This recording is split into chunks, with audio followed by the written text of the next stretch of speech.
aku sebetulnya ingin segera dengar firman. Ini waktu kan kalau begini terbuang, rasanya aku ingin segera dengar firman. Dan ketika saya dengar suara itu ya, tidak ada orang bicara dengan saya tentang itu, tapi saya nggak tahu apakah ada di antara Anda, saya nggak tahu. Yang penting ada seperti suara yang seperti mengeluh. Saya berkata, kalau ini firman langsung akan senang saya. Yang ini ya baik, tapi mungkin lain kali dan tidak sekarang. Tapi begitu suara itu bergema, Tuhan berkata begini, kalau kamu mengasihi aku, kamu juga akan mengasihi umatku.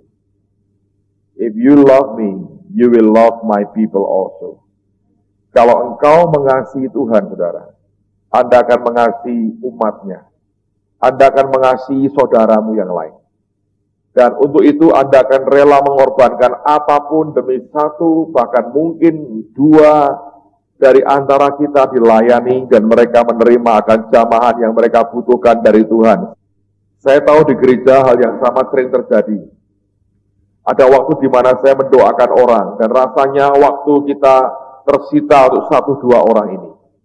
Memang beberapa kali saya minta kalau sudah berlarut-larut lama, mereka digotong, taruh di belakang, didoakan lagi. Tetapi ada waktunya di mana jemaat sebagian besar harus berdiri, dan yang tidak tahan duduk, saya minta berdiri lagi mendoakan mereka. Dan sepertinya dikorbankan begitu banyak hanya untuk 1-2 orang. Tapi ingat, itu merupakan hati Tuhan ya. Kalau dia punya 100 domba, hilang 1. Alkitab berkata, ditinggalnya yang 99 dan bicaranya yang 1 sampai dapat. Itu merupakan sikap hati.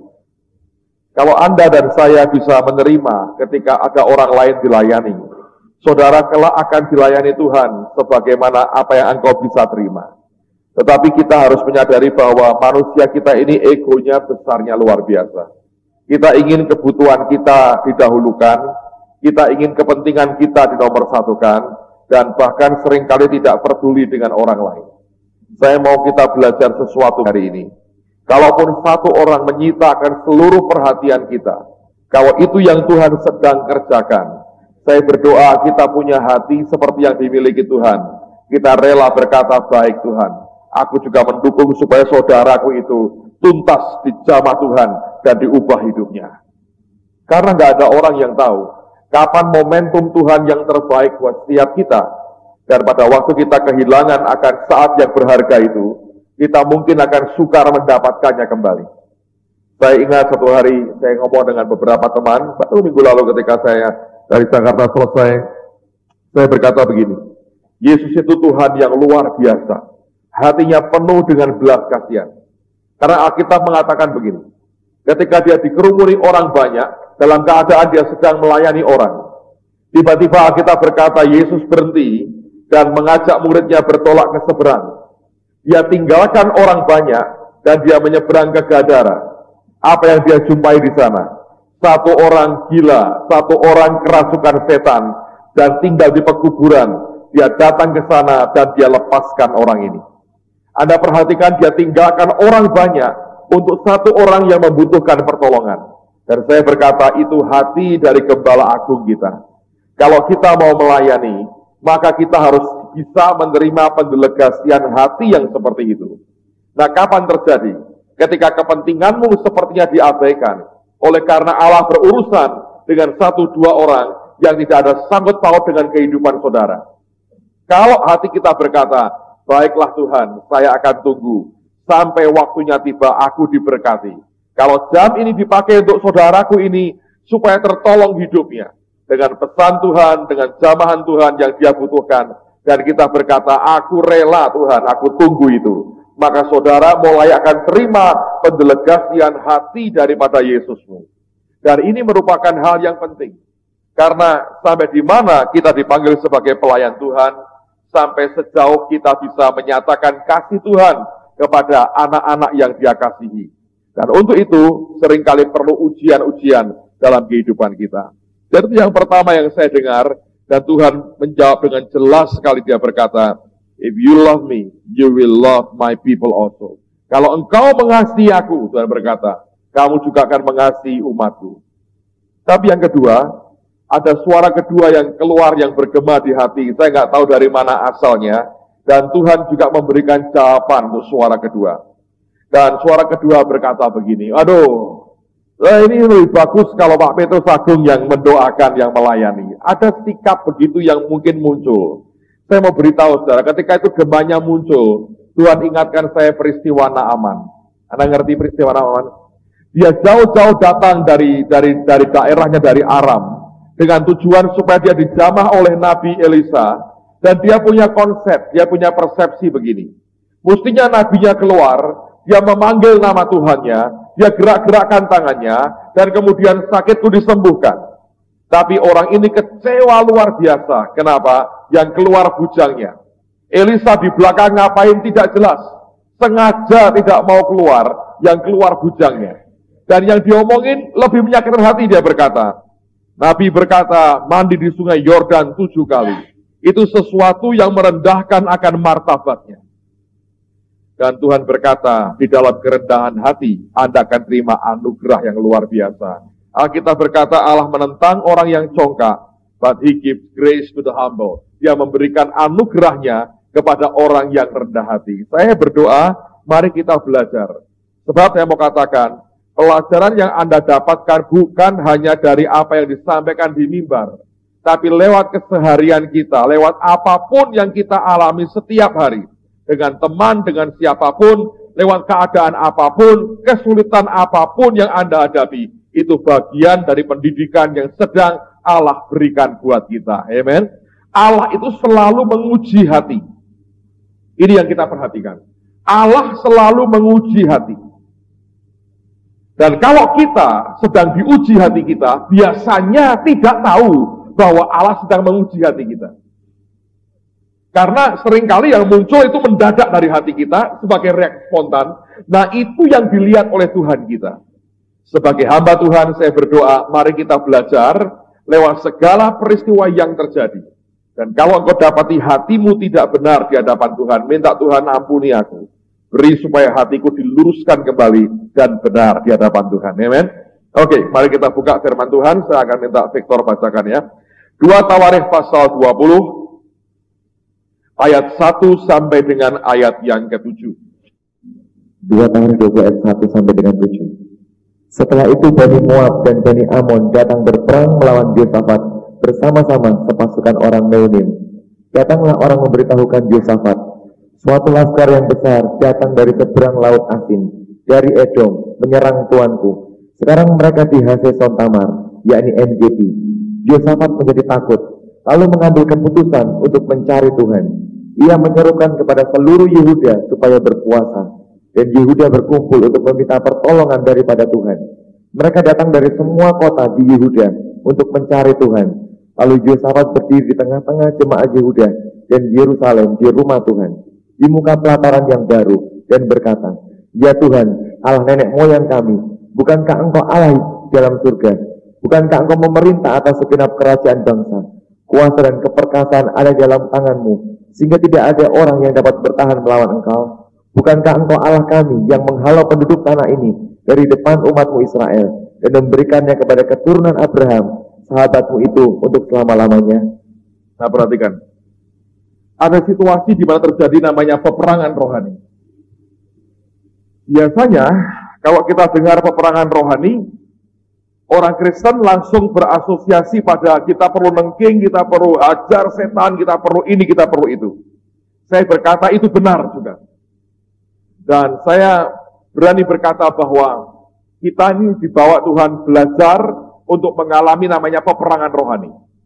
Saya kalau boleh cerita sedikit saudara, di gereja, waktu Henry Jones khotbah dalam kebaktian, dan beliau dalam nubuatan dan pesan firman yang disampaikan berkata bahwa gereja atau orang Kristen akan dibawa menuju ke arah utara.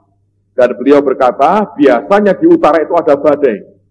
Lalu teman-teman ketika dengar itu, mereka mungkin agak cemas ya, datang ke saya, mereka berkata, Pak, ini ada badai apa akan kita hadapi? Ketika saya baca lagi, ternyata kata ke utara itu artinya gelap, tidak jelas, dan kabur. Nah, Tuhan berkata ini kondisi yang berbahaya. Kalau Anda bergerak, areanya itu gelap, tidak jelas, dan kabur. Itu berbahaya sekali. Dan itu merupakan serangan setan untuk mengacaukan kita sehingga langkah kita keliru. Nah, Tuhan berkata, mesti hati-hati. Walaupun kamu diurapi, kamu dipakai Tuhan, orang gentar kepadamu, iblis gentar, tapi dia berkata, kamu harus hati-hati sekali.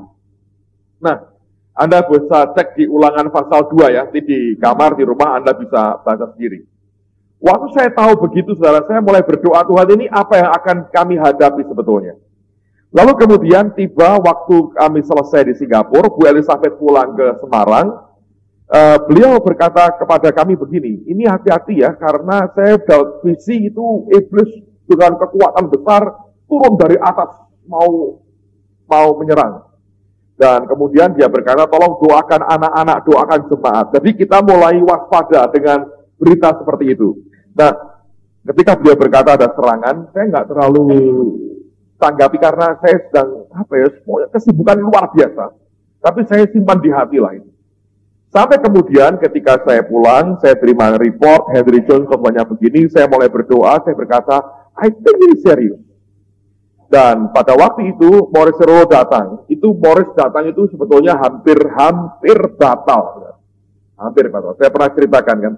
Itu ada perangkat untuk AC jet pribadinya dia itu rusak di Singapura.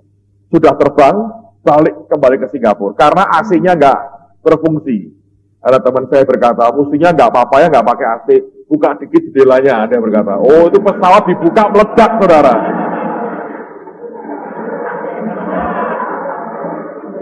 Jadi kalau modelnya bis kotaan gitu ya repot. Kalau bis kota buka jendelanya, saudara. Ini pesawat terbang dibuka meledak gitu. Karena pressure, tekanan udaranya ya. Jadi akhirnya kembali, dan untuk mengganti satu spare part untuk AC ini saja, itu butuh uang 100.000 US, saudara. 1 miliar kira-kira untuk gitu. Tapi saya rasa di asuransi sehingga tidak perlu bayar sendiri ya. Dan dia hampir tidak mau datang. Oleh karena sepanjang hari dia berkata, masalahnya begitu banyak. Nah, beliau ini punya perwakilan di Surabaya. Ibu Prawiro itu jadi perwakilannya di Indonesia di Surabaya. Nah, mereka rombongan Surabaya ini nunggu di Surabaya dari pagi jam 8. Rencananya Morris datang, ikut dalam pesawatnya, terbang ke Semarang bareng-bareng. Ternyata mereka tunggu di Surabaya, dapat kabar ini trouble. Dan mereka ini pakai ruang VIP bandara untuk jadi tempat doa. Sembayang sepanjang hari, saudara. Itu airport diminyai, saudara. Tangkinya diminyai segala macam. Mendoakan supaya Morris tetap bisa ke Semarang. Dia berkata, ini kalau nggak datang, ini gawat ini. Nah, Anda bisa bayangin orang sudah berjubel kayak begitu, yang luka banyak. Di Makassar, yang pingsan lebih banyak dari Semarang. Yang luka lebih banyak, kena pecahan kaca segala macam. Jadi itu lebih sadis dari yang dialami di Semarang, saudara. Karena bayangin, gedung cuma 3.000 muatnya, yang datang 8.000. Anda bisa bayangkan itu, dan di luar nggak ada TV, nggak ada apa-apa. Itu orang ngamuk-ngamuk, orang pingsan, orang luka, nggak bisa ditolong lagi, sudah. Dan saya belajar dari banyak pengalaman, kita perlu tingkatnya lebih baik lagi lah next time. Tapi saya belajar begini, dan itu mereka peperangan rohani. Nah, ketika peperangan rohani itu, beberapa pernyataan Tuhan didapatin, bahwa memang ini serangan, dan diberikan beberapa jelas deskripsinya, apa yang menjadikan ini terhambat. Lalu mereka peperangan rohani, singkat cerita, dan itu sebetulnya nyaris betul-betul tidak berangkat. Belakangan saya tahu dari beberapa staf yang cerita dengan saya, dan menjelang pulang, Morris Cerullo ngaku dengan saya. Mestinya kemarin aku sudah tidak mau pergi. Karena terlalu banyak hambatan. Tapi dia bersyukur akhirnya datang juga. Nah, ketika beliau akan datang itu juga ada teman saya orang Jakarta, dia ngomong begini, Pak, ini mesti hati-hati loh Pak. Bapak ini kan tidak ngundang Morris. Saya berkata memang tidak. Saya diberitahu bahwa Morris mau ke Semarang. Sebetulnya sejak 2 tahun lalu sudah ingin ke gereja, ke JKI. Tapi karena kita benturan dengan Robert Reardon, akhirnya di-switch tanggal itu. Dan gabungan gereja-gereja adakan di Plaza Simpang 5. Nah, ini kali dia mau datang untuk gereja. Dan saya berkata, tentu kita senang sekali. Cuman dia berkata begini, kalau ini hamba Tuhan datang, dia bilang, saya dari pengalaman Pak, ini mesti ada apa-apa yang akan terjadi. Dan itu pasti baik, walaupun ada struggle-nya, ada peperangannya. Nah, kalau Anda baca bukunya, Anda akan tahu bahwa dia suka ngalamin begitu-begitu. Kalau dia datang itu 2 hal, baik dan tanda petik tidak baik buat kita, saudara. Nah, akhirnya ketika tiba juga, kita tahu bahwa itu terlambat sekali kan. Jam 7 baru landing pesawatnya. Dan kemudian dibawa ke gedung, dan saya berkata pada Anda itu cara mendoakannya itu luar biasa anehnya. Saya sudah didoakan banyak orang hamba Tuhan lah, saudara A sampai Z, even Benny itu dikebut jasnya, segala macam saya sudah pernah ngalami itu. Tapi Maurice Cerullo itu orangnya aneh, saudara. Anehnya aneh ya, aneh baik menurut saya. Nabi-nabi itu memang rada aneh-aneh kan saudara ya. Jadi kalau Anda agak aneh itu mungkin ada panggilan nabi, mungkin. Tapi kalau ternyata nggak pernah bernubuat dan nggak pernah ada apa-apa, ya memang aneh aja gitu saudara. Tapi saya perhatikan orang punya jawatan nabi itu aneh-aneh memang. Nah, ini orang aneh. Nah, kalau Anda tahu orang didoakan itu kan biasa toh, yang kita pernah lihat beberapa, ya paling-paling tumpangi tangan segala macam, dikasih minyak. Kalau Jonathan sini juga aneh lah, kalau ngurapi orang itu nggak mau pakai minyak baby oil sedikit-sedikit, dia nggak mau. Dia selalu more than enough. Dia minta sekian liter minyak zaitun, saudara. Dia masukkan tangannya, wah more than enough, gitu itu luar biasa. Nah ini Maurice kalau mendoakan gini, saudara. Jadi kalau itu sudah kasih aturannya banyak. Saya cerita banyak supaya Anda belajar lewat semuanya ini ya. Itu aturannya banyak sekali. Kalau Anda jadi bodyguardnya, Anda jadi, tanya Pak Joel, kalau Anda jadi pendampingnya, kalau ketemu dia sebelum pelayanan, tidak boleh jabat tangan dia, tidak boleh ngeliatin matanya. Jadi ada teman yang begini, begini. Loh itu ada tertulis, saudara. Kita diberi pengertiannya itu harus begini. Itu kayak begitu. Sekarang sudah lebih soft karena sudah makin tua ya. Bill Wilson berkata orang makin tua makin menjalin persahabatan, saudara. Makin butuh teman gitu. Jadi makin tua itu orang makin membutuhkan orang lain. Ngerti saudara? Kalau Anda masih kuat jangan sombong. Kelak toh Anda akan kembali ke sana membutuhkan persahabatan dengan orang lain. Dulu saudara saya pernah lihat orang nerjemahin dia ya. Kalau dia mendoakan kesembuhan, itu orang melek matanya penerjemahnya, tutup dengan tangannya dia. Nah kalau nutup bukan pelan-pelan begini, nah, mungkin iya, saudara. Bayangin itu orang kecil tapi keker tangannya dia. Menurut saya bukan tutup, tampar matanya. Nah kalau mendoakan, jadi dia datang, semua sudah nggak berani lihat, begini. Pokoknya semua orang. Dia masuk itu dengan wibawa Tuhan. Saya terus terang nggak pernah itu terjemahin sekacau Maurice Cerullo itu betul-betul saya nggak pernah ngalamin kayak begitu. Satu problem utama saya kalau terjemahin orang lihat mulut. Saya baca videonya. Itu tidak boleh sama sekali. Dibuat jarak begini.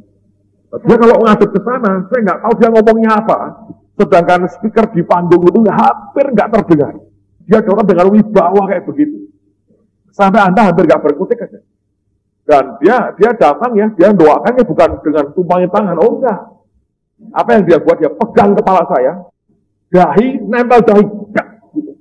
Saya bilang, ini ilmu apa lagi nih.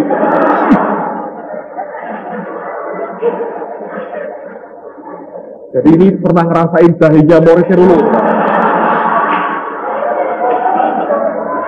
Bayangin. Saya bilang, wah pengalaman dengan Tuhan itu aneh-aneh. Saya bilang, itu dahi dengan dahi. Semua suruh keluar. Dia dampingi satu orang aja.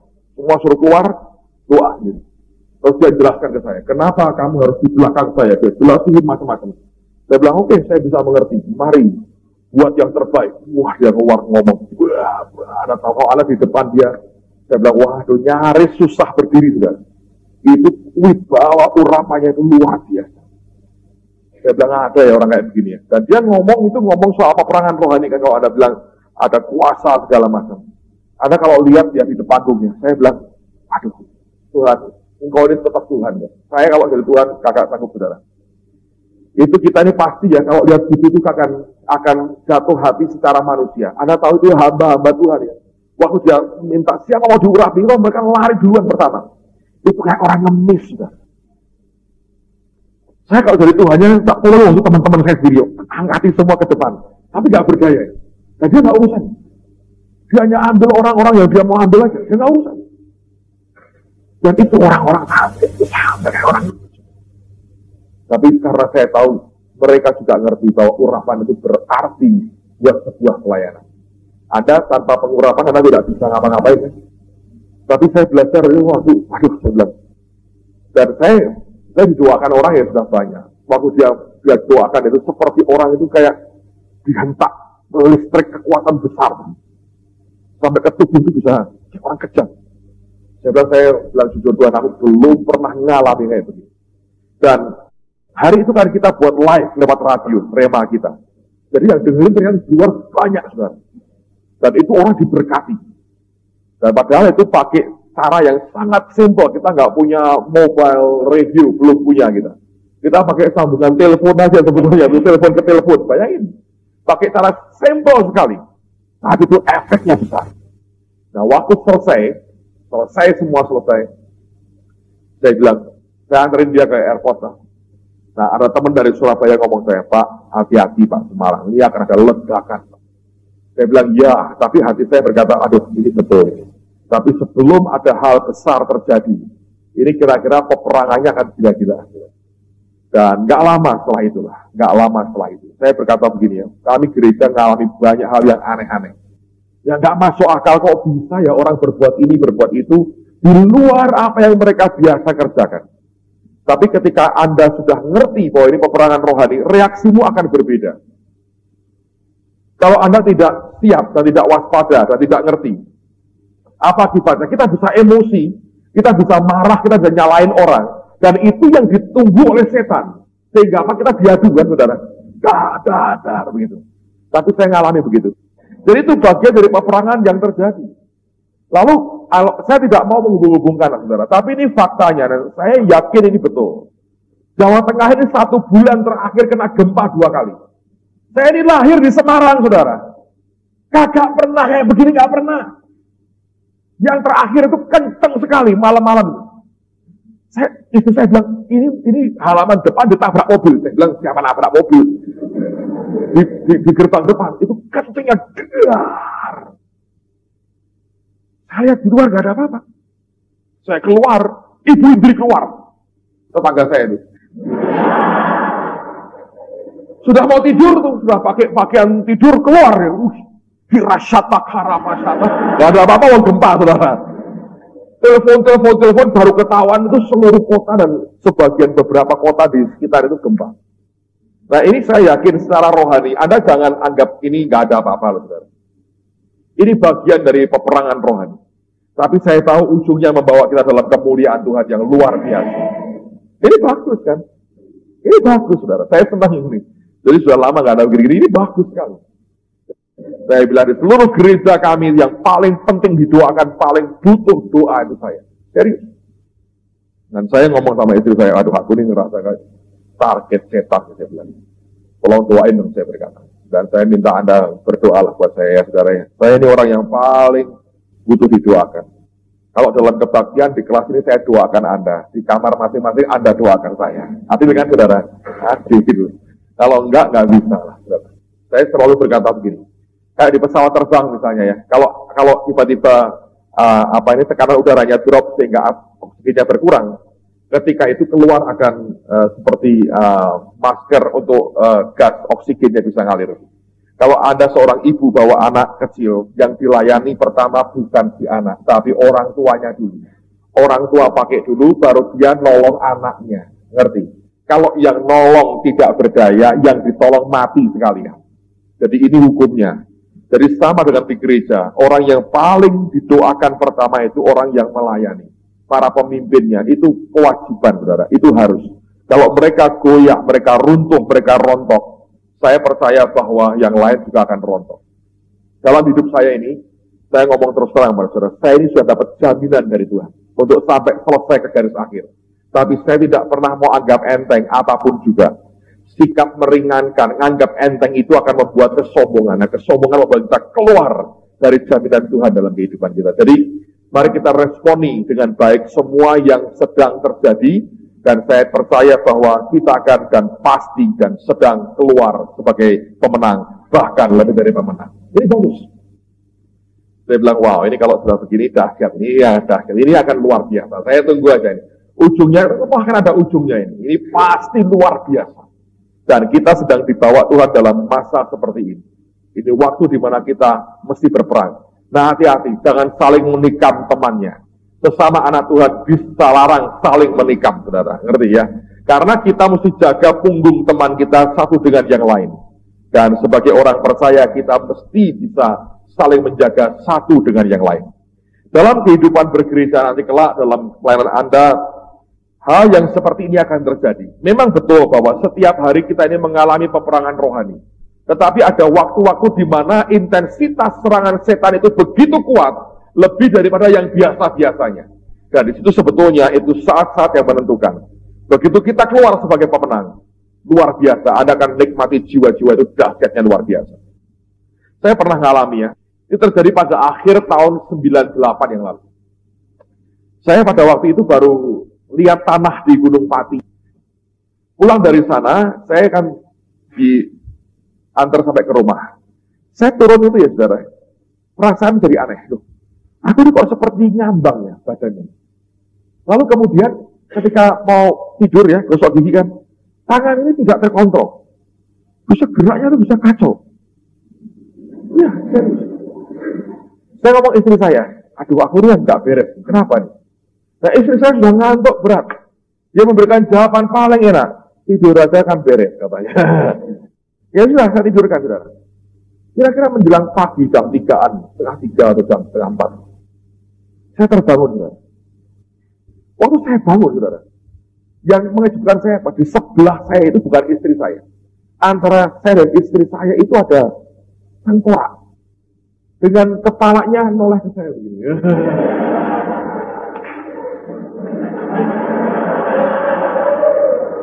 Saya kaget tuh. Kok orang maut? Terus saya pikir, itu hilang dia. Di hati ya nggak ada apa-apa. Saya biasa minum. Waktu mau kembali ke tempat tidur, tiba-tiba saya kaget sekali. Itu jarak kira-kira mungkin 3 meter atau berapa. Dari tempat saya berdiri. Itu melingkar, saudara. Saya dengar audio itu bunyi senjata beradu, logam. Itu kayak orang perang ramainya luar biasa. Cuman nggak bisa dekat ke saya. Kira-kira mungkin 3 meter dari saya. Enggak, ini kok perang? Saya tahu gini, seru ya. Orang belum orang betul, saudara. Pak, nggak ada mungkin, nggak ada. Nonton malah, wah seru, wah hebat, perang ramai kan. Terus saya ngapain? Tidur lagi, saudara. Sedang bangun lagi, masih begitu. 3 meter, meninggal saya. Terus saya doa sebentar, saya tidur lagi. Paginya saya bangun. Saya ngomong sama istri saya, wah, tadi malam udah serang, luar biasa. Saya cerita gini. Terus saya masuk kamar mandi, saudara. Dan di situ Tuhan muji saya. Dia tanya begini, bagaimana seandainya aku panggil kamu pulang sekarang? Anda kalau tanya Tuhan, mau pulang sekarang? Jawabanmu apa, saudara? Saya ngomong kepada banyak hamba Tuhan.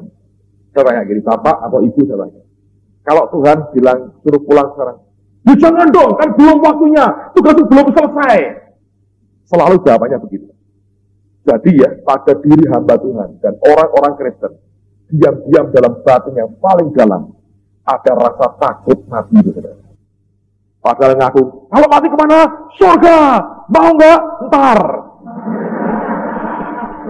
Betul nggak? Seringkali itu keluar dari hatimu. Siapa yang siap? Kalau hari ini Tuhan panggil engkau, angkat tangan. Itu ya saya mau beritahu. Itu kalau nanti kelak Anda diuji, kok nggak bisa mikir. Betul nggak? Tiba-tiba itu bisa keluar. Saya bilang, amin Tuhan, mau. Loh Pak, nggak ingat istri anak-anak? Nggak ingat, saudara. Wah, saya bilang, mau Tuhan. Saya minta ngomong. Dan Tuhan berkata, lulus. Ternyata cuma ujian. Terus paginya jam 9 saya doa dengan istri saya di ruang doa. Waktu doa saya lihat itu spirit yang gede, tinggi. Perang. Kabur. Saya ngomong sama dia, menang gitu. Lihat nanti apa yang terjadi. Anda tahu apa yang terjadi?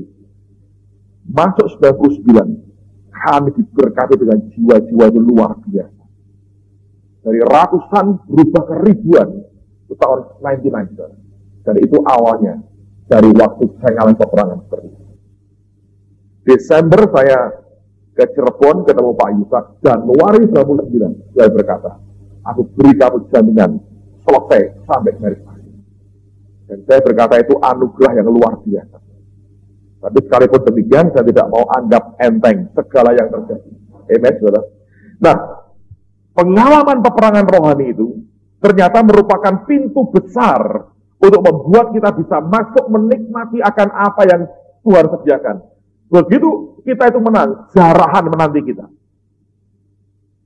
Nah, tapi saya mau ajak Anda melihat sisi lain dari suatu peperangan rohani. Orang-orang Israel menghadapi musuh. Waktu mereka terjepit, mereka berseru ke Tuhan. Dan raja ini, dia sebut, dia berteriak kepada Tuhan. Dan dia ingatkan Tuhan akan satu nama. Yaitu siapa? Abraham. Dan dia berkata, Abraham, sahabatmu. Perhatikan, dalam peperangan rohani, kunci kemenangan diantaranya adalah persahabatan dengan Tuhan. Jadi soal hubungan pribadimu dengan Allah, itu hal yang tidak bisa ditawar, saudara. Anda akan menghadapi banyak hal dalam kehidupan. Tetapi kalau saudara dan saya hidup dalam persahabatan dengan Allah, ternyata itu mendatangkan berkat dan kuasa Allah dialirkan, itu dahsyatnya luar biasa. Orang yang bersahabat dengan Tuhan, dia akan mengerti hatinya Allah. Dan pengertian kita, kenalnya kita akan hatinya Allah, itu membawa dampak yang sangat besar dalam kehidupan kita. Coba buka lagi ya soal Abraham ini. Yesaya 41 ayat yang ke-8. Silakan Tekor. Yesaya 41 ayat 8. Tetapi engkau, hai Israel hambaku, hai Yakub yang telah kupilih, keturunan Abraham yang kukasihi. Berhenti. Bahasa Inggrisnya bukan keturunan Abraham yang kukasihi, tapi dikatakan the seed of Abraham, my friend. Benih daripada Abraham, sahabatku, my friend. Bukan cuma yang kukasihi, tapi Allah berkata, the seed of Abraham, my friend. Lagi ya, Yakobus pasal 2, ayat yang ke-23. Yakobus 2, ayat yang ke-23. Dengan jalan demikian genap nas yang mengatakan, lalu percaya Abraham kepada Allah, maka Allah memperhitungkan hal itu kepadanya sebagai kebenaran. Karena itu Abraham disebut sahabat Allah. Lihat, orang yang percaya kepada Tuhan, Allah memperhitungkannya sebagai kebenaran. Karena itulah Alkitab berkata, Abraham disebut sebagai sahabat Allah. Nah, saya mau bacakan tulisannya Rick Joyner. Ini ada buku pencarian terakhir. Kalau Anda punya akan bagus ya. Tapi begini saudara, tidak semua orang bisa memahami isi buku ini, ya. Tapi saya ini sudah baca bukunya Watchmeni. Kalau Anda tahu ada Watchmeni dipengaruhi oleh dua orang pada abad-abad pertengahan. Satu namanya Madame Guyon, ini orang Perancis. Yang kedua adalah Fenelon, ini orang bekas guru pribadi dan pengasuh pribadi Raja Perancis.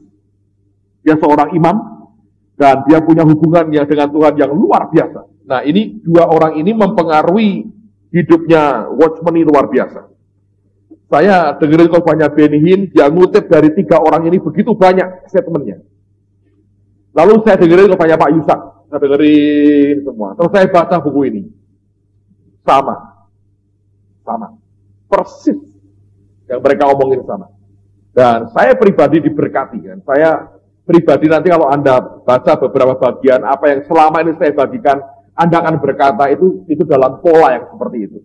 Nah, saya mau bacakan beberapa bagian ya, mungkin agak panjang tapi baiklah saya bacakan buat saudara karena ini penting. Dia akan mengalami dibawa Tuhan ke surga ya, dan dia punya pengalaman yang luar biasa dengan Tuhan di sana. Kemudian dia tuliskan dalam sebuah kisah yang menurut saya akan sangat menarik sekali kalau kita bisa mengerti.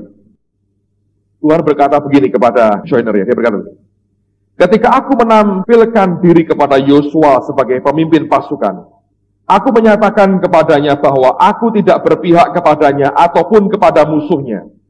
Aku tidak pernah berpihak.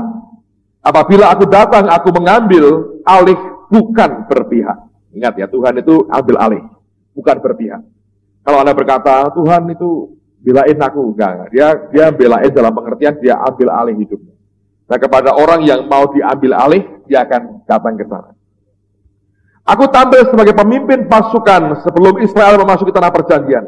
Dewasa ini gereja sedang memasuki tanah perjanjiannya. Dan aku akan tampil kembali sebagai pemimpin pasukan. Pada saat aku akan membuang mereka semua yang memaksa umatku berpihak kepada saudaranya. Penghakimanku tidak berpihak atas perselisihan manusia, meskipun mereka itu umatku. Apa yang aku lakukan terhadap Israel, juga aku lakukan terhadap musuh-musuh mereka juga, bukan melawan mereka. Karena engkau melihatnya dari pandangan dunia, perspektif yang sementara, menyebabkan engkau tidak melihat penghakimanku. Untuk melihat penghakimanku, engkau harus berjalan di dalam otoritasku. Karena kebenaran dan penghakiman adalah landasan tahtaku. Kemudian dia berkata begini. Tidak saya memikirkan pertempuran besar yang telah terjadi di gunung. Kami banyak melukai saudara-saudara kami ketika kami melawan roh-roh jahat yang mengendalikan mereka. Masih ada banyak dari mereka yang menjadi tawanan musuh. Ada yang dipakai oleh si musuh atau dipenjarakan. Saya rasa dalam pertempuran yang akan datang, kami akan berhadapan dengan saudara kami kembali. Tuhan menunggu saya merenungkan semuanya ini, dan kemudian ia melanjutkan. Perhatikan, jadi dalam peperangan ini, ada banyak orang yang tanpa sadar dipakai setan. Tanpa sadar kita melukai orang lain. Maunya kita bertempur melawan setan. Tanpa sadar kita melukai orang lain. Atau berhadapan dengan sesama anak Tuhan. Terus Allah ngomong begini, sampai pertempuran yang berakhir, selalu ada beberapa saudara kita yang dipakai oleh si musuh. Tetapi apa yang kukatakan kepadamu tersebut bukan karena itu. Yang kumaksudkan adalah untuk membantumu melihat bagaimana si musuh masuk ke dalam hati dan pikiranmu, dan bagaimana ia memakai engkau. Sampai sekarang engkau pun masih belum dapat melihat cara yang kulakukan. Hal ini merupakan suatu hal yang biasa dengan pengikut-pengikutku. Dewasa ini, sampai-sampai para pemimpin besar yang terkemuka, jarang harmonis denganku, kata Tuhan. Bayangin, orang dari orang besar, dia berkata, jarang harmonis denganku. Banyak yang melakukan perbuatan-perbuatan yang baik, tapi sangat sedikit yang melakukan apa yang aku minta mereka lakukan. Saya bolak-balik ngomong, saudara ya. Good idea nggak sama dengan God's idea. Jadi banyak orang melakukan hal yang baik, tapi jarang melakukan yang Tuhan mau kita lakukan. Dia membuat kita nggak bisa harmonis dengan Tuhan. Buahnya ialah perpecahan di antara kamu. Aku tidak akan memihak kepada salah satu kelompok, tapi aku memanggil mereka yang mau berpihak kepadaku.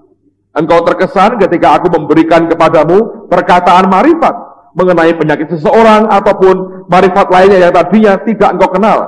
Marifat tersebut diperoleh ketika engkau menjamah pikiranku, walaupun hanya sebagian kecil saja. Bila mana engkau memiliki segenap pikiranku, engkau akan sanggup untuk mengetahui segala sesuatu mengenai seseorang yang engkau temui. Seperti yang baru saja engkau alami di sini.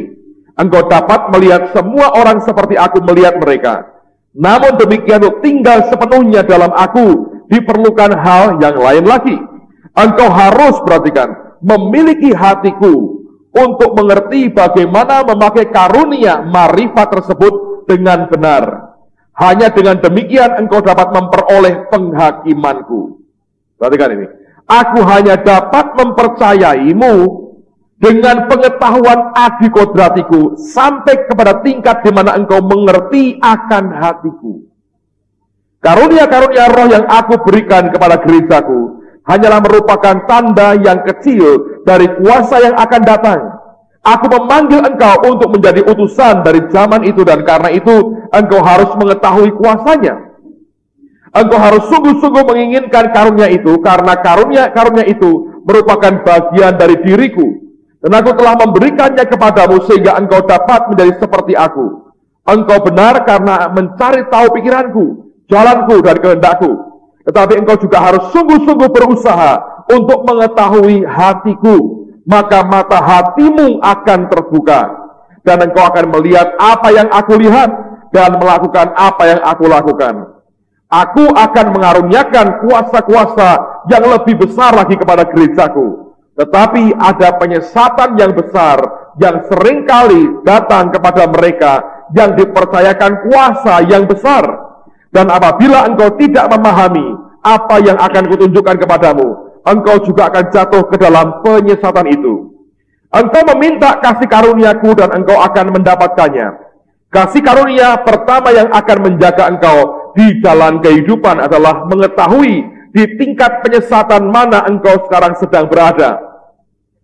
Penyesatan menyangkut segala sesuatu yang engkau tidak pahami sebagaimana aku memahaminya. Dengan mengetahui tingkat penyesatan yang ada dalam dirimu akan membawa engkau kepada kerendahan hati, dan aku memberikan kasih karuniaku kepada mereka yang rendah hati. Karena itulah aku berkata, siapa yang buta kecuali hambaku? Karena itulah aku berkata kepada orang Farisi, aku datang ke dunia untuk menghakimi, memberikan penglihatan kepada mereka yang buta, dan membutakan mereka yang melihat. Bila mana engkau buta, engkau tidak bersalah. Tapi karena engkau berkata bahwa dirimu melihat, tetaplah kesalahanmu itu. Karena itu aku memanggil hambaku Paulus, terang cahayaku membuat dia buta. Terangku hanya menyatakan keadaan dirinya yang sebenarnya. Sebagaimana dia, engkau juga harus mengalami kebutaan secara jasmani, sehingga engkau dapat melihat dalam rohku. Tangkap saudara ya. Jadi banyak orang sudah mengalami akan marifat Tuhan. Pekanya luar biasa. Tapi nggak tahan lama. Sebab tidak dibarengi dengan mengenal hati Tuhan. Dia hanya menjamah sementara pikirannya, tapi nggak ngerti hatinya. Nah, apa akibatnya? Ya akhirnya berhenti. Saudara. Karena Tuhan hanya bisa percaya sebatas engkau bisa kenal akan hatinya. Dan ini yang tidak banyak dimengerti oleh orang percaya. Dan saya berdoa, kita ini akan makin hari, makin dibawa Tuhan untuk mengenal bagaimana sebetulnya hati Tuhan dalam kehidupan kita. Kalau itu bisa dipahami ya, luar biasa. Saya yakin di dalam kehidupan kita, ini merupakan berkat yang sangat-sangat dahsyat yang Tuhan sampai siap berikan dalam kehidupan kita. Kalau Anda baca ini buku dahsyat sekali. Saya mau teruskan beberapa hal lagi supaya Anda bisa ngerti apa yang Tuhan mau. Yang mau begini. Ya, ada bahaya yang besar hidup dengan kuasa yang besar. Ini Tuhan yang ngomong. Ada bahaya besar hidup dengan kuasa yang besar. Hal itu terjadi terhadap banyak utusan-utusanku. Dan itu merupakan sebagian dari berita yang harus mereka sampaikan kepada gerejaku di akhir zaman. Engkau harus berjalan dalam kuasa, bahkan dalam kuasa yang jauh lebih besar dari yang sebelumnya. Tapi bila mana engkau mulai berpikir bahwa kuasa merupakan tanda keabsahanku kepadamu, ataupun kepada berita-berita yang engkau sampaikan, maka engkau membuka pintu bagi penyesatan yang sama. Roh Kudus hanya bersaksi tentang diriku. Bila mana engkau berhikmat seperti Paulus, maka engkau akan belajar bagaimana memberikan kemuliaan yang lebih besar di dalam kelemahanmu daripada dalam kekuatanmu. Nah ini enggak dimengerti orang banyak. Karena begini saudara, banyak orang ketika dipakai Tuhan ya, mereka berkata gini, loh lihat, Allah pakai saya kok. Lihat urapannya luar biasa kok. Lihat orang disembuhkan, orang diselamatkan, orang berubah hidupnya, kelepasan, begini. Lalu kita semua ceritakan akan hasil daripada ministry kita. Nah, kalau itu kita anggap bahwa kita ini benar di hadapan Tuhan, itu yang Allah berkata, itu yang berbahaya. Sebab karunia tidak ada kaitan dengan kenyataan manusia roh kita. Namanya aja karunia, Tuhan berikan kepada kita. Jadi betapa pentingnya orang Kristen menjalin persahabatan dengan Tuhan. Di tengah-tengah peperangan rohani seperti ini, jangan pernah andalkan hanya karunia, tapi hubungan pribadimu dengan Tuhan, saudara. Kalau ini bisa dimengerti ya, saya pikir kita akan keluar sebagai pemenang sempurna kok, saudara. Tidak perlu jatuh di tengah jalan.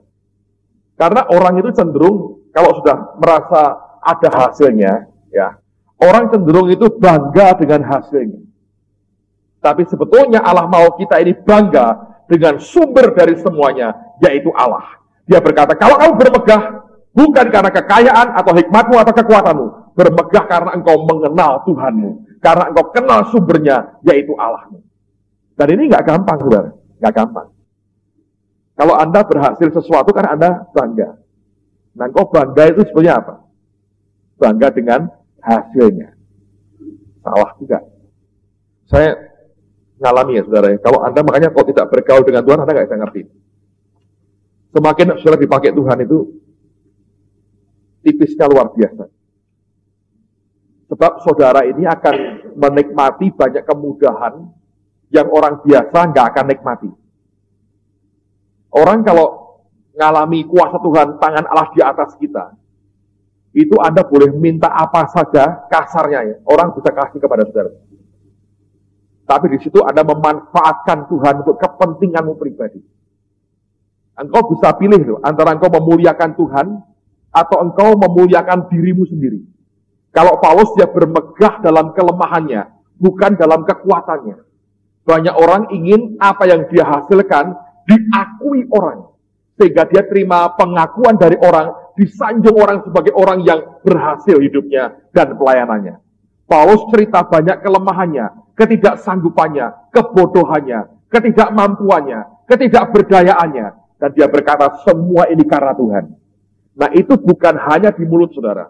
Dalam kenyataan kehidupan sehari-hari kita, itu Allah lihat dibuktikan dalam kehidupan kita. Apakah sungguh kita berkata, semuanya sumbernya Tuhan, atau hanya diomongan saja?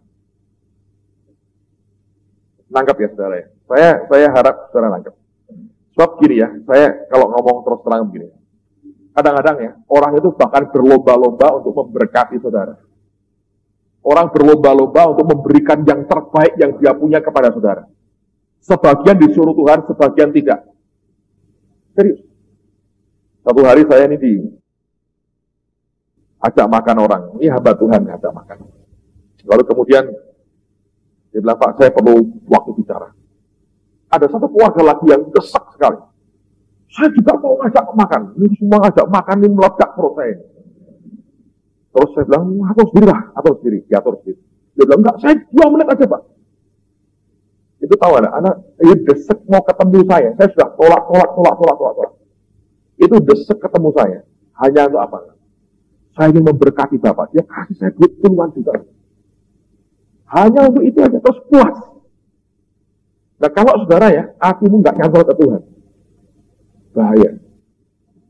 Saya ngomong jujur pada saudara, makin lama itu makin tipis dan makin bahaya. Ketika kita di bawah ya, lebih aman sebetulnya. Tapi kan nggak ada orang mau di bawah terus, saudara ya. Dan Tuhan mau angkat kita. Tapi saya mau beritahu, saya warning Anda dari awal. Itu bahaya sekali. Bahaya, betul. Karena orang bisa sampai begitu. Saya juga heran. Itu ya, saya nggak tahu. Saya terus terang, saya nggak hobi bagi-bagi kartu nama. Di dompet saya kalau Anda buka nggak ada kartu namanya. Di kantor ada, tapi jarang saya bawa. Istri saya bawa beberapa. Kalau kami pergi berdua, orang minta saya berikan yang istri saya bawa, tapi saya nggak punya. Saya nggak hobi lah, saya nggak hobi. Ekman pernah berkata, singa tidak perlu kartu nama.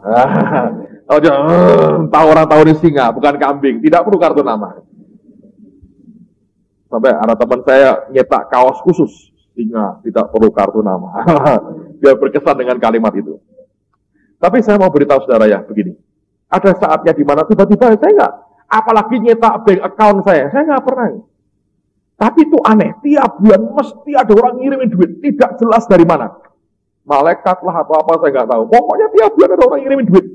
Dan itu jumlahnya.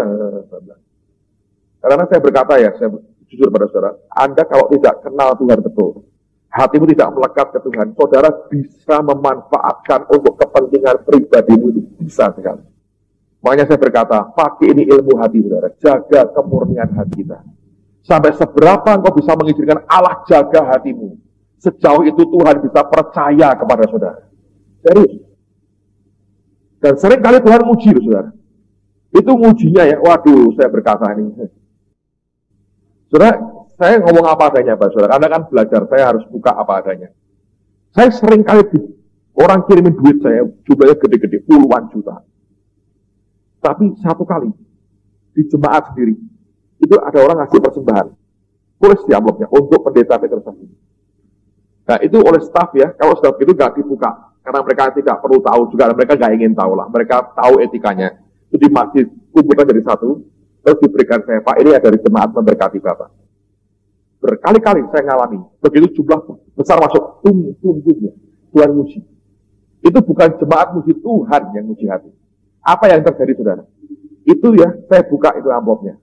Tahu isinya uang berapa? 500 rupiah. Dan detik itu saya ngerti, hati-hati hati saya. Saya ngapain di rumah? Aduh, kingkong. Atau saya bisa berkata, Tuhan, ini juga dari orang yang korban. Saya jujur ya, seringkali ya, saya lebih berat untuk bagaimana meresponinya ketika itu uang yang saya merasa ini uang terakhir dari seseorang yang berharga sekali buat dia. Ini istilahnya John Awan, ini Benyaminnya orang. Ada orang memberi kelimpahan, dalam kelimpahannya dia bisa berikan puluhan juta dengan tertawa tanpa goyang, itu selalu jadi bank, saudara. Mungkin sebagian dari bunganya dia berikan, dan itu nggak ada artinya buat dia. Mungkin gede buat sebagian besar kita, tapi yang lebih kita harus waspadai, kalau itu orang memberi dalam jumlah nominal yang kecil sekali, tetapi sebetulnya itu yang terbaik dan terakhir yang dia punya. Saya berkata, uang yang seperti ini, saudara, saya gunakannya hati-hati sekali. Saya berkata, aduh, ini korban dari orang yang mungkin terakhir dia berikan.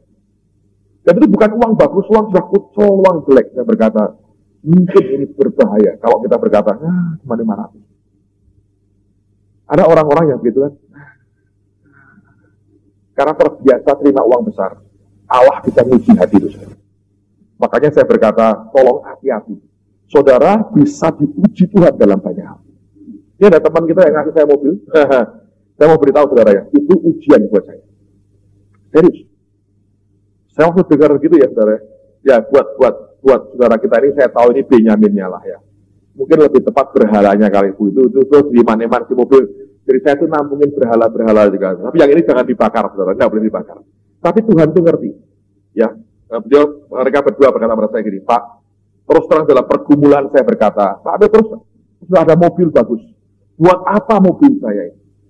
Mungkin buat saya secara fisik gak ada artinya, tapi ternyata berarti sekali. Saya berkata gini, itu mungkin buat saya, waktu itu, mungkin saya bukan kebutuhan saya. Tapi bagi yang punya, ketika melepaskan, itu nangis, saudara. Ya, itu nangis.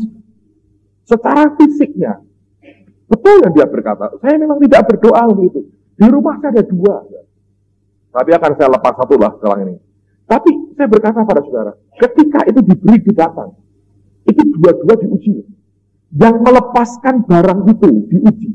Apakah dia rela mentaati yang Tuhan katakan? Dan diberikan kepada hamba Tuhan yang dia tahu gak butuh. Kalau kepada yang butuh banget lebih rela kan? Ada justification-nya, ada pembenarannya gitu loh. Ini diberikan kepada hamba Tuhan, ini butuh sekali. Dia sudah puasa 40 hari. Dan Tuhan bicara ke dia. Ini untuk pelayanan di desa-desa. Ya lepas, gak apa-apa. Tapi diberikan kepada yang Anda ngerti, sebetulnya gak terlalu butuh. Apakah itu bukan ujian? Oh sangat, saudara. Itu uji hati luar biasa. Mana mau ditaati? Suara Tuhan atau pertimbangan manusia? Buat saya yang terima, Anda pikir itu gampang. Saya ngomong pada Anda, saudara, itu ujian, saudara. Ketika saya terima barang itu, saya doa betul, Tuhan, ini buat apa? Ini buat siapa? Kenapa saya yang dikasih? Saya nggak langsung, iya. Oh, enggak, saudara. Enggak. Bukan karena itu barang tambahan, bukan. Tapi saya dibiasakan Tuhan untuk tanya, oh ini untuk apa? Dan saya ngomong jujur, sampai detik ini Tuhan diam saja. Ayo saudara. Saya mikirnya apakah saja saluran, nanti kalau diberikan orang lain. Ya enggak tuh. Kalau itu saluran, saya hanya saluran, dia mesti ngomong. Mungkin sama di antara wajahmu kelihatan, wah. Enggak juga tuh. Wajah sedemikian hebat kok enggak satu pun muncul. Sudah kiloan kemuliaannya sudah kayak begini kok. Tidak satu pun muncul. Jadi saya bilang, oh ini aku diuji Tuhan. Sikapku apa? Dapat barang begini. Waktu saya ngerti itu, saudara, langsung itu mobil tak masukin salon, saudara. Di keriting, di blow, wah. Dan ini sudah ada 2 orang mau nawar mau beli. Saya bilang, tidak untuk dijual. Saya bilang, ini Benyaminnya orang tua belum ngomong apa-apa, tidak untuk dijual. Ini harus dipakai dulu untuk melayani Tuhan yang luar biasa. Itu ujian. Istri saya langsung ngomong saya, hati-hati, ini ujian. Sikap kita apa? Apakah kita menghargai tidak apa yang Tuhan beri? Nangkap saudara?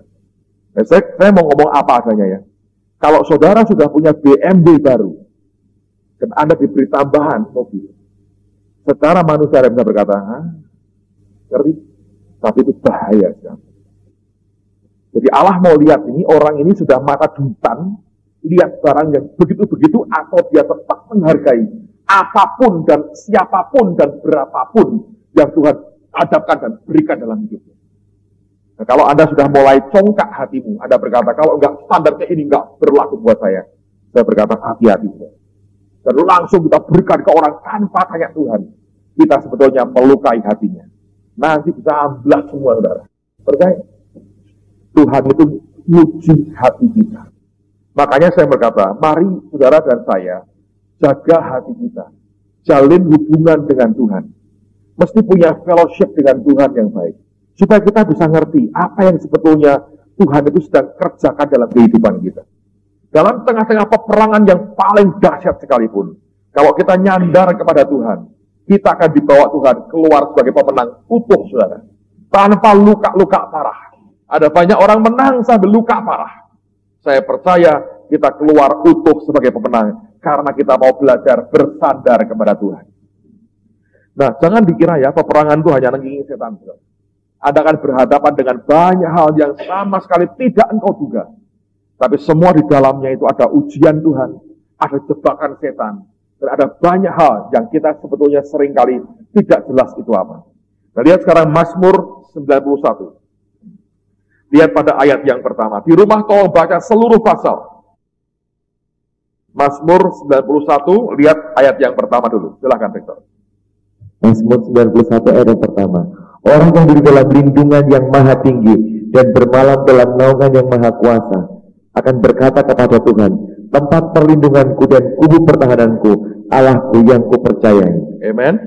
Nah, sebetulnya kalau Anda baca, ya, menurut orang Ibrani ya, Mazmur ini merupakan Mazmur peperangan rohani yang muncul pada saat ada demonic attack, ada serangan kuasa gelap. Kalau Anda baca seterusnya ya, itu ada bagian-bagian yang bicara soal peperangan rohani. Dan orang-orang Ibrani berkata, Mazmur ini merupakan Mazmur peperangan rohani pada saat terjadi serangan dari kuasa gelap.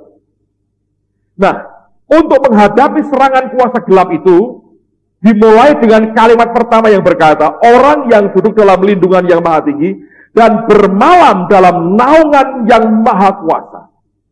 Nah, kata dwell, kata tinggal, kata bermalam, kata tinggal, dari kata Ibrani yang sebetulnya arti dasarnya adalah tinggal bersama seperti dalam sebuah pernikahan. Yang membedakan antara pernikahan dan bukan pernikahan adalah keintimannya. Dalam peperangan rohani itu, pergaulan intim dengan Tuhan merupakan dasar, basic yang tidak boleh ditinggalkan. Sebab dalam pergaulan dengan Dialah, kita akan diberi pengarahan oleh jenderal kita yang paling tinggi, yaitu Yesus. Apa yang harus kita buat, dan apa yang tidak boleh kita buat. Nah, teruskan ayat berikutnya, Victor. Supaya ngerti bahwa inilah bentuk peperangan rohani, baca sampai ayat yang ke-13 dulu. Sungguh Dialah yang akan melepaskan engkau dari jerat penangkap burung dan penyakit sampar yang busuk. Dengan kepaknya ia akan menudungi engkau. Di bawah sayapnya engkau akan berlindung. Kesetiaannya ialah perisai dan pagar tembok. Engkau tak usah takut terhadap kedahsyatan malam, terhadap panah yang terbang di waktu siang, terhadap penyakit sampar yang berjalan dalam gelap, terhadap penyakit menular yang mengamuk di waktu petang. Walau 1000 orang rebah di sisimu dan 10.000 di sebelah kananmu, tetapi itu tidak akan menimpamu. Engkau hanya menontonnya dengan matamu sendiri dan melihat pembalasan terhadap orang-orang fasik. Sebab Tuhan ialah tempat perlindunganmu, yang maha tinggi telah kau buat tempat perteduhanmu. malapetaka tidak akan menimpa kamu, dan tulah tidak akan mendekat kepada kemahmu.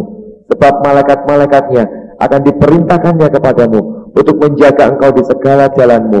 Mereka akan menatang engkau di atas tangannya, supaya kakimu jangan terantuk kepada batu. Singa dan ular pedung akan kau langkai, engkau akan menginjak anak singa dan ular naga. Lihat, ini merupakan perikop bagian yang mengatakan adanya peperangan rohani. Dimulai dengan persekutuan yang intim dengan Tuhan. Diteruskan dengan apa hasilnya ketika peperangan terjadi dan demonic attack terjadi, serangan setan melanda kita. Tapi kemudian perhatikan ayat yang ke-14 sampai yang terakhir, perhatikan kembali kita bicara diajar untuk mengalami persekutuan pribadi dengan Tuhan. Silakan Victor. Sungguh hatinya melekat kepadaku, maka aku akan meluputkannya. Aku akan membentenginya, sebab ia mengenal namaku. Bila ia berseru kepadaku, aku akan menjawab. Aku akan menyertai dia dalam kesesakan. Aku akan meluputkannya dan memuliakannya. Dengan panjang umur akan kukenyangkan dia, dan akan kuperlihatkan kepadanya keselamatan daripadaku. Amen. Nah, ayat 14 berkata, sungguh hatinya melekat kepadaku. Melekatnya hati kita itu oleh karena persekutuan pribadi kita dengan Tuhan. Orang Kristen yang mengalami persekutuan dengan Allahnya secara pribadi, dia menjalin persahabatan dengan Tuhannya. Di tengah-tengah masa peperangan rohani, dia menikmati proteksi yang luar biasa dari Allah. Dan proteksi ini akan membuat dia kuat. Ketika demonic attack terjadi, serangan iblis terjadi, kita bisa keluar sebagai pemenang dalam proteksi Tuhan yang luar biasa. Tapi yang indah lebih jauh lagi, dengar baik-baik. Di dalam persekutuan persahabatan dengan Allah kita, bukan hanya proteksinya yang kita nikmati, tapi disitulah tempat di mana Allah memberikan kepada kita begitu banyak visi ilahi dan benih ilahi di dalam kehidupan kita. Lihat sekarang Yohanes 7 ayat 37 sampai 39. Yohanes 7 ayat 37 sampai 39. Dan pada hari terakhir, yaitu pada puncak perayaan itu, Yesus berdiri dan berseru, barang siapa haus, baiklah ia datang kepadaku dan minum. Barang siapa percaya kepadaku, seperti yang dikatakan oleh kitab suci, dari dalam hatinya akan mengalir aliran-aliran air hidup. Yang dimaksudkannya ialah roh yang akan diterima oleh mereka yang percaya kepadanya, sebab roh itu belum datang karena Yesus belum dimuliakan. Nah, kita berkata dari dalam hatinya, bahasa aslinya itu koilia, dan kata koilia itu artinya kandungan. Dari dalam kandungannya akan mengalir aliran air hidup. Nah, ini dengar baik-baik. Anda mesti mengerti bahwa kita punya terminologi Kristus dan jemaatnya. Paulus ketika bicara soal hubungan suami istri, dia berkata, rahasia ini besar. Yang kumaksudkan ialah hubungan Kristus dan jemaatnya. Jadi begini saudara, fellowship kita dengan Tuhan, hubungan yang ada itu, tanda petik ya, Anda jangan berpikir negatif, tapi ini kudus sekali. Tanda petik adalah hubungan persekutuan seperti suami istri dalam sebuah pernikahan. Dan persekutuan yang intim dengan Tuhan kita akan membuat apa yang di dalam hatinya itu dialirkan dalam hidup kita. Lalu secara rohani, kita akan punya kandungan. Dan itu seperti hubungan suami istri ya. Keintiman suami istri membuat si istri mengandung dan melahirkan akan anak mereka. Hubungan kita dengan Tuhan yang intim akan membuat kita bisa menyerap semua yang ilahi dari dia. Kalau keluar dari hidup kita itu kandungan ilahi. Kita terima visi, beban, apapun namanya, penugasan yang ilahi. Waktu kita bisa bawa dalam syafaat, dalam doa, waktunya akan tiba, itu akan kita lahirkan dan hasilnya perkara besar bersama dengan Tuhan. Alkitab berkata, yang lahir dari Allah itu yang apa? Mengalahkan dunia. Tangkap saudara. Yang lahir dari Allah itu yang mengalahkan dunia. Ini terminologi orang suami istri. Keintiman itu membuat ada kandungan. Dari kandungan kita akan memancar. Dan yang lahir dari Allah itu yang mengalahkan dunia. Makanya kalau lahir dari otak kita sendiri, keluarnya bukan yang ilahi. Tapi kalau hasil fellowship dengan roh Tuhan, yang lahir adalah apa yang ilahi yang dari Allah datangnya. Nah, kalau ini ditangkap saudara, luar biasa. Ayat terakhir, 1 Korintus 15 ayat 58. Besok akan saya teruskan lagi. 1 Korintus 15 ayat yang ke-58. Silakan, Pastor.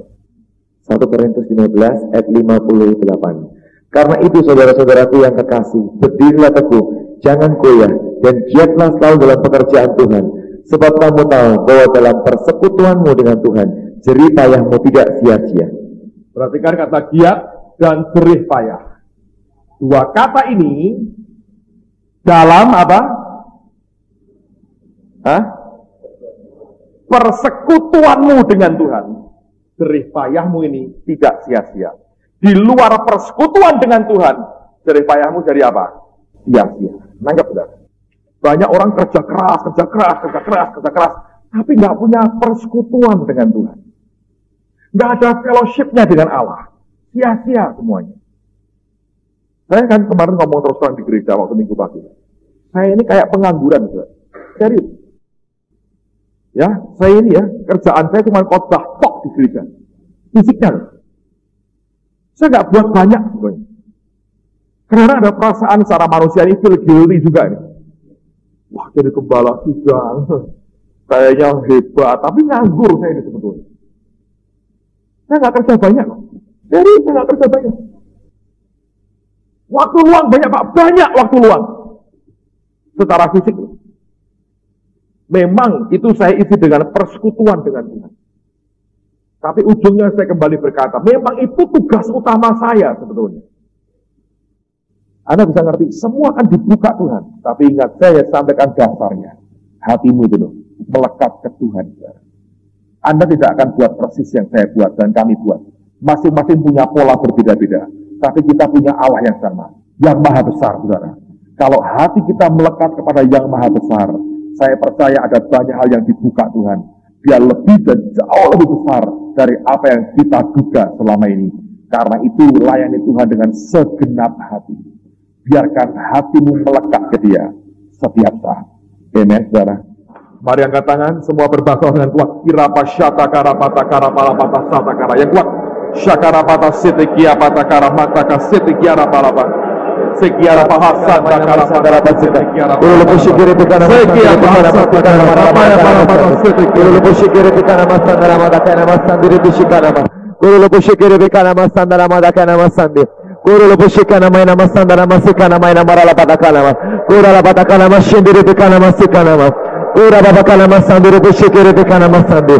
Sikana marala patakana masikana marala patakana masandi. Guru lepushikiri pikana masandi. Guru lepushikiri pikana masandara madakana ma. Guru patakana masikana madakana masandara pasikana madakana masandi.